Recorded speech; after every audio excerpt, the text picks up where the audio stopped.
Welcome to Pretty Lies and Alibis. Let's seek the truth and travel the long road to justice together. What you know, Alibiers? Welcome to another episode of Pretty Lies and Alibis. I'm Gigi. It's Friday. We made it to the weekend. I hope you have some fun plans. I plan on being lazy. Before we get started, you know the drill. If you're on YouTube, don't forget to hit subscribe if you haven't already. Like the video, share it with your friends, and you can ring my bell if you want notifications of when I post new content. Just click the little bell icon. Music fact of the day: the song Call Me Out by Paul Simon. Such a great video with Chevy Chase, but the song's narrator wanders through a foreign country out of money and looking for angels in the architecture. His wife is gone, he's hallucinating, and he's in a downward spiral. Whatever the future holds for him, it isn't good. I always thought that was a really upbeat song, but guess not. I want to give a big thank you to everybody who's donated. I really appreciate it. It helps me to keep doing what I do every day. So I appreciate your generosity so much. Just a little update. I did do a YouTube short, but just in case you don't watch on YouTube, they did find the body of Riley Strain this morning in the Cumberland River, and his parents are going to give a press conference later today. Very sad update. We're going to jump back into our coverage of the Scott Peterson case from day one. Today, we're going to jump into those recordings. Before we get started, though, just a couple of things first. Several people who knew Lacy said they didn't think she would be walking her dog at that point. She was in a lot of pain, partially due to the position Connor was in.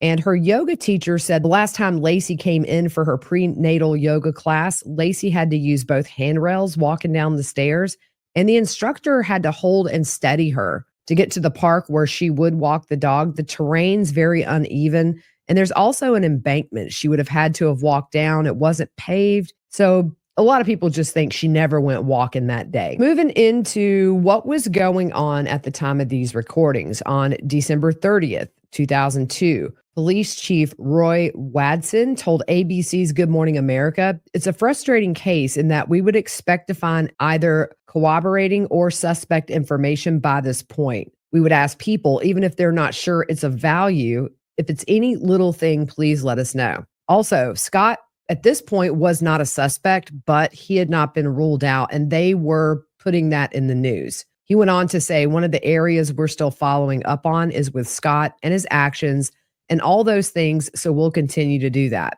Lacy's mom told ABC News about suspicion surrounding Scott, saying it's very difficult. "We love Scott very much, and there's just no way. He loves Lacy. There's no way we would ever suspect that he had anything to do with that." She also knew Lacy just wouldn't leave on her own, saying that Lacy was a happy, well-adjusted person. They're expecting their first child, and she was looking forward to that. They were coming to my house for dinner Christmas Eve, and we were going to her house the next morning. The first call, December 30th, 5:01 p.m., Scott calls Amber. "It's a lot of Amber. Can you hear me?" He says he can barely hear her. He says it's 2:00 there. Remember, he's on his fake trip. He just got finished with dinner, and people are insane. He's at a house, and the connection's terrible. So that call drops. But 2 minutes later, he calls back. By the way, this is 7 days since Lacy went missing. He tells Amber he'll be in Paris tomorrow. He said he's flying to Normandy right now and hopes the phone signal will be better. He said he hopes she can hear him and he misses her. Amber said in an interview, knowing what was really going on and trying to keep up the excitement of hearing from him, but knowing he was in Modesto and lying to her and not in Europe was very challenging. The next day, December 31st, in the news, police begin to focus on Lacy being the victim of foul play. Detective Bueller told the San Francisco Gate the investigation is progressing with that as the main focus, but we have not ruled out other possibilities. At this point, they had interviewed over 100 local sex offenders as well as people who were out on parole. 1 week after Lacy's disappearance, the community held a candlelight vigil for Lacy at the park where she normally walked her dog. There were over 1,000 people in attendance for that. Scott was there, but he stayed away from the cameras and really didn't interact with the crowd too much. Lacy's family was in attendance as well. Scott's sister Susan said that her daughter wanted to put a candle down at the little altar they had made, and Scott bent down with her. The two of them had a cute moment that made them all smile, and the photographers caught it and then put that out into the media. She said this is when she realized people were watching every move he made. Ted Rollins from Court TV said that his actions at that candlelight vigil led to the suspicion that he was hiding something. Laci's mother, Sharon, told the crowd Laci would be so happy to see she had so many friends and supporters. Just keep looking for Laci. Don't give up. A detective tells the media that they're thinking her disappearance is the result of foul play. They also say it's likely Laci left her home in a car and not on foot based on the path a bloodhound took that showed her heading towards a boulevard and not the park. Scott's family spoke to the media. His sister Susan said she wishes that Scott had gone golfing that day instead of fishing because it would be a much simpler investigation. His family also acknowledges it's normal procedure to look at the husband. His sister said that Scott is devastated, and if you know him, there isn't a remote chance that he would be involved in Laci's disappearance. His family believed at this point Laci was abducted after witnessing a burglary across the street.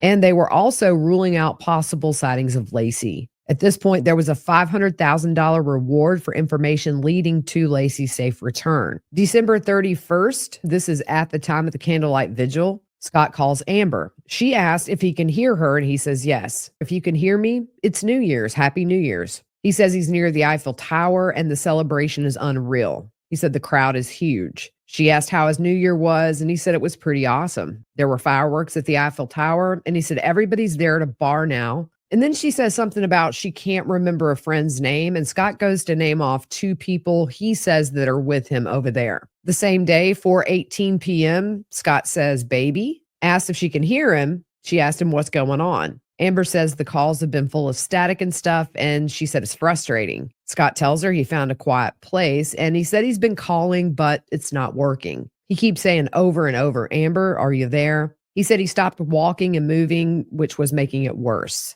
He said his New Year's was good, came out to a quiet alley to talk to her. Again, he talks about fireworks at the Eiffel Tower and said there was a mass of people playing American pop songs. She said she's glad he decided to go out, and she says she can't remember his one friend's name, and Scott says a friend named Pascual was there from Spain. Scott asked Amber what his New Year's resolution should be. He said he'll have to come up with something good. She asked where he's headed to, also if he got a massage. She says something she planned in San Francisco didn't work out, so she's going to her friend Sean, who introduced them later on, and that call ends. The next day, New Year's Day, 2003, 12:01 a.m., Scott says, Happy New Year. Amber said she just stepped out because she's at a party and it's a little loud and crazy. She said her friend Sean told her there wouldn't be many people there, but there were. And also they're singing karaoke. Scott tells her he's tired, but he's glad to be talking to her on New Year's. She asked what his New Year's resolution is. He said he hadn't thought of one yet. And he reminds her it's only been 9 hours since we talked last. She tells Scott she sang karaoke, and then she tells him he wouldn't believe how much her daughter talked last week, that she was saying 3 and 4 sentences together. Scott says, wow, oh my gosh, that's great. Amber says by the time he gets back from Paris, the kid will be talking in full sentences, reading and potty trained. Scott says a completely different little one and says, that's so exciting, huh? Amber says when it happens, she wishes someone else was there to hear it. She asked him if they're going to Napa Valley when he gets back, and he says yes. She said she's never done anything like that as far as being pampered. And Scott says there's a lot of things we're going to do together. She said she's looking forward to those days, and he asked if she has a New Year's resolution, and she says she does. He asked if she wants to share it, and she says she does. She asked if he has time to talk because she has so many things she wants to talk to him about, and he says, yes, please tell me. She said first and foremost, she wants to build her business. She wants to maintain her health. Then she talks about church and said it was really awesome that week. It was something she needed because she was having a hard time with Scott going to Paris. And then she asked if he remembers what they talked about before he left. Scott asked if it was about trust, and she says yes. She said church eased a lot of things, and she just put that out to God. She said it was a very good Sunday for her. She misses him and talks about absence making the heart grow fonder. She said, it's true. I miss you so much. I wish you were here, and I wish I could be with you. She also wishes she had verbalized that more before he left about how she felt, and it bothers her because, and then Scott cuts her off and says it shouldn't. I think it's understood. I don't think you have to say it, so don't let it bother you. She says it does because she's not going to see him for so long, and to have all these feelings bottled up is just so hard to not be able to express them. Scott tells her it's less than a month now until they see each other again. And he said it's better for him. They've gone through many days without seeing each other. So they're knocking down the days one by one. She says he will be back before her birthday and asked if he has anything in mind that he wants to share. Scott said he's thinking it'll be a surprise. Then she reminds him Valentine's Day will be right around the corner, and Scott says that's true. Amber said it's going to be overwhelming for Scott because her birthday and Valentine's are so close together. Scott tells her it's okay, it's fun. Amber says her daughter is a few days after hers and asks what they should do for her birthday. Scott says, I don't know, something fun with all the kids. They talk about having a party at her house, and then she asks Scott about maybe him meeting her daughter's grandparents. Scott said that would be incredible. Amber reminds Scott it's not her parents, but her daughter's other grandparents. Scott says, yeah, of course. I mean, I'd be interested in meeting them. There's nothing weird about that or anything. Amber tells Scott that they're going to be at the birthday party, and he says, well, I think so, or I hope so. He said, I would have to think that I would welcome it. I can't say that I have some weird subconscious feeling or something, but I can't think about that right now. Amber asked about his New Year's resolution, and Scott said he hasn't thought of one yet. He said, I'm sure there's all kinds of things I want to do better about myself, but right now I got nothing. Amber talks about a school assignment she had around this time last year where she had to write down 5 things she's thankful for. Recently, she had reread those and it made her cry thinking of the things that she has to be thankful for. Scott asked if she wants to talk to him about those things. She said she doesn't have the list in front of her, and he said there's nothing stupid in there because it was her making that list, and also she's very thoughtful. Amber asked if he had a chance to write to her. He said he had a postcard and he started on a letter. He's finding it hard because of so many possible topics. She said to narrow it down to one and write whatever comes to mind. He says that's hard for him. Amber asked, why is it so hard to talk to her about these things about the two of them? Why can't you share them with me over the phone? He says nothing is stopping him from sharing those things over the phone. It's mostly thoughts about the future, possibilities, where we want to go. It's difficult over the phone to say how he feels about her. Amber says she can't just assume anything in her life, that she's the type of person that needs to hear things. Seeing and hearing is such a great thing for her. Scott says in his mind, we could be wonderful together and I could care for you in any and every way for the rest of our lives. I think we could care for each other, care for and raise your daughter, and we could fulfill each other forever. He says that's what's in his mind. He says there are things that could be contentious between the two of them. He talks about he's never gone to church much, and that could be a contentious point for her. Then he said, would we see eye to eye on raising your daughter? And would you accept our role of growing together and doing that? He says the fact that you want another child and all the other small things we need to discuss. Amber says, which you don't, you still feel very adamant about not having another child. He said he wouldn't say adamant, but it's not in his thoughts currently. Amber tells him he may change his mind in the future, but it's not something she sees happening in the next year. She's not ready. She wants to enjoy her daughter. She talked to a friend about this earlier in the year, and Amber said she would be content if her and her daughter's needs were met. Then she would be okay not having another child. Scott says, on one hand, I think we have a connection. 95% of me is the romantic and diehard, and I just see wonderful possibilities. Unfortunately, 5% of me has questions about how we fit together parenting with our ideas of needs versus wants, and how two people take care of each other versus wants and desires. Not just how people work in a relationship. Going to church, not going to church. It is unfortunate that 95% of the relationship is a beautiful thing and 5% is working hard. You got your percentages off there, buddy. He says 5% is a small portion. He doesn't want to say innate, but how we relate to someone as a spouse based on our life experience, and if we spend enough time together to see how that goes. Amber asks how long he thinks it'll take for them to figure it out, and Scott says, I don't know, sweetie.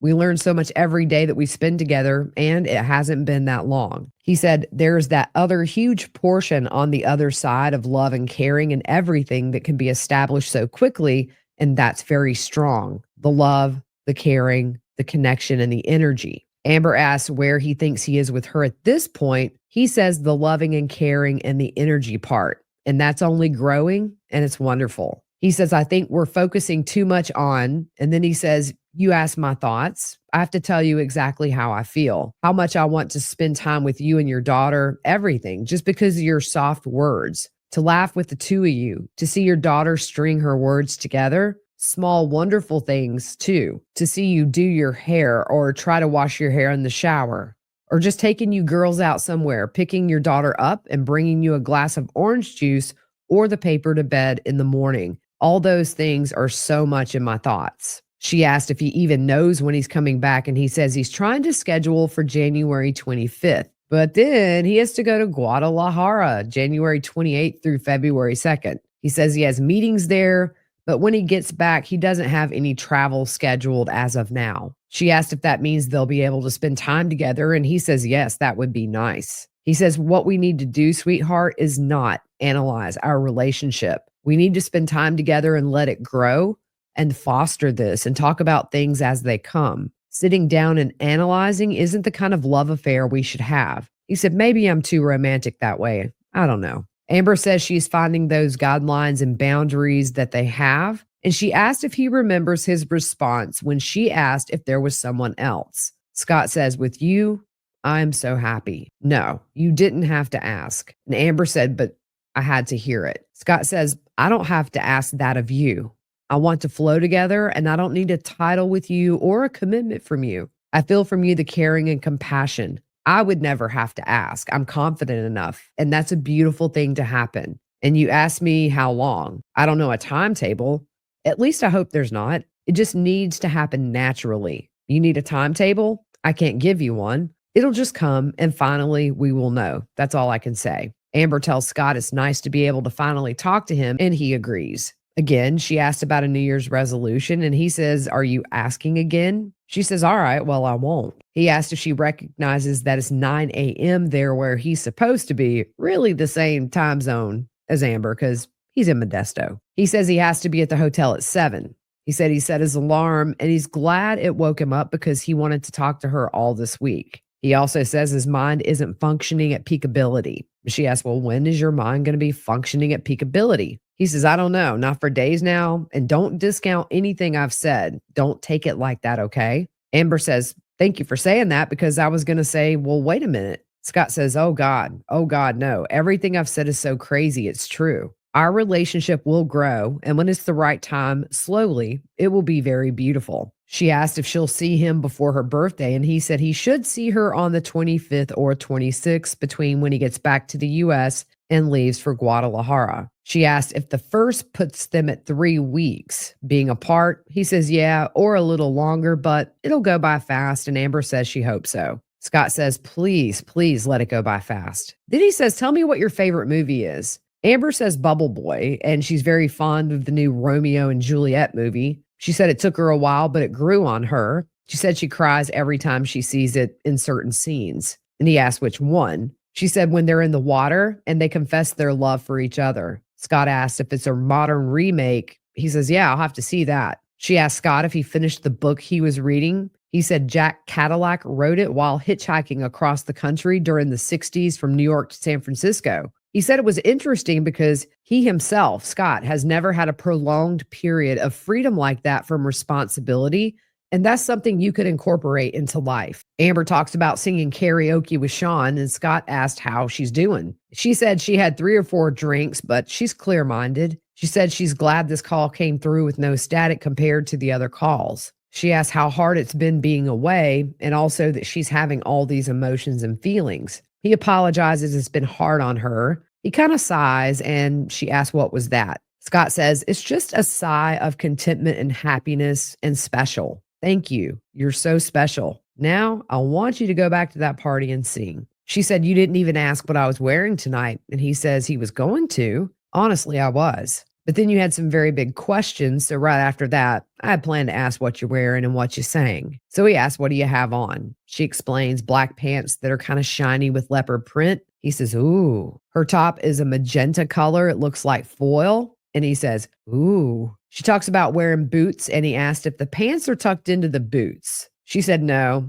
And then he asked if the pants are skin tight. She says yes. He said he'll have to check these things out. She asked if he's planned anything for her birthday, and he says yes, that he'll let her know a schedule and tell her when to be free. They talk about their ages. Amber says she's coming up on 30, and Scott says he's old. She tells him he's not. He talks about his knees cracking, and she tells him he has an awesome body. Then she tells him he needs to learn to accept compliments. He asks Amber if she knows what her most appealing qualities to him are. She says, "You think I'm intelligent?" He says, "That's not the quality I was thinking of. Self-esteem. It's difficult to find that in people." He said that makes her incredibly sexy and appealing to him. He says to remember how special she is, and she said she is finally secure with herself and it's been hard. She gets reminded every so often, but she said she deserves a lot of things, but everything comes in its own time. She begins to cry, and Scott says, "You're fine. Just let it come to you.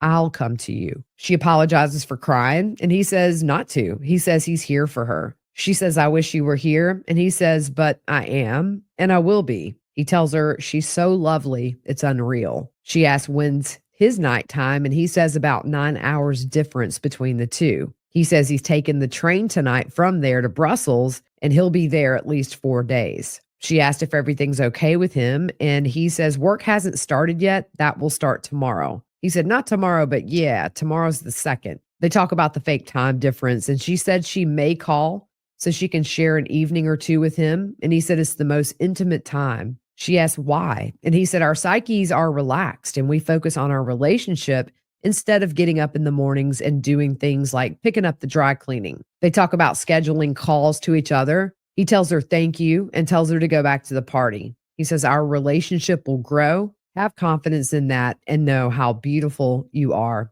Good night." January 2nd, 2003, the police hold a press conference and announce the description of Scott's boat and truck. They ask anyone who may have seen it on Christmas Eve to call authorities. They say Scott has cooperated to some degree.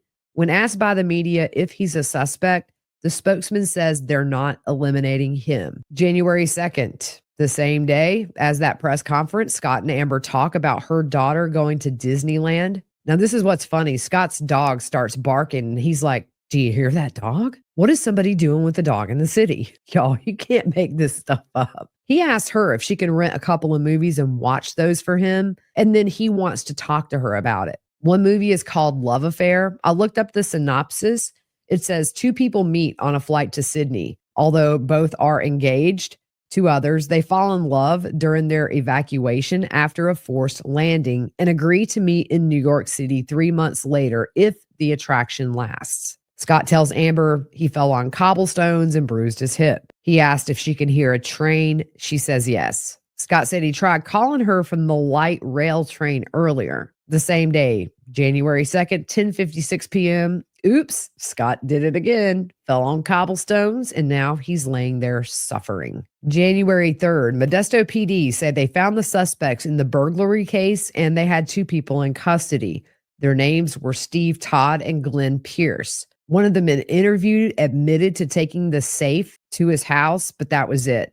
And they both denied having anything to do with Laci's disappearance. The men were white. They did not match the description provided by the woman who rode by and said she saw the man and the suspects. Modesto PD announced the burglary was not connected to Laci's disappearance. They say they determined the burglary was on the 26th in the early morning hours and not the 24th, the day Laci disappeared. I covered this on an earlier episode, but Ted Rowland said there's no way it was on the 26th because he was outside the Peterson home and saw nothing. On January 3rd, Modesto police asked the public for help in verifying where Scott was in the days before Christmas. Laci's brother Brent told the media there's no motive, no family history. Scott and Laci were doing awesome, looking very forward to having their baby. Overall, there wasn't much information at all coming in other than tips that ended up not being verified. We're going to end it there for today. We still have a few calls to go through. It's just very odd to hear somebody lie so easily. And then these stories about I'm on a light train to Brussels. It blows your mind. But I think that really must have had an impact with the jury, because if he lies so easily to her, somebody he's known for a really short amount of time, who he's having an affair with, not to mention hearing a call between the two of them at the actual vigil for Laci, I think maybe was the most powerful call out of all these that were played for the jury. So that's it for today. We'll be back most likely tomorrow with another episode, and then I'm going to take Sunday off. In the meantime, I hope you guys have a good rest of your day. We'll see you.